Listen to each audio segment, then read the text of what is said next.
నిన్ను మెచ్చి నీ కోసం వచ్చానులే, కడదాకా నిన్నింక విడబోనులే.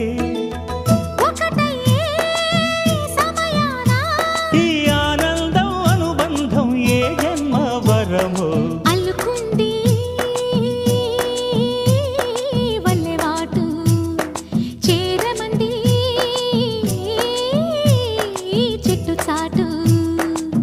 కొండమల్లి కొండమల్లి కులుకు ఎందుకే, కుర్రగాడు కన్ను కొట్టి పిలిచినందుకే.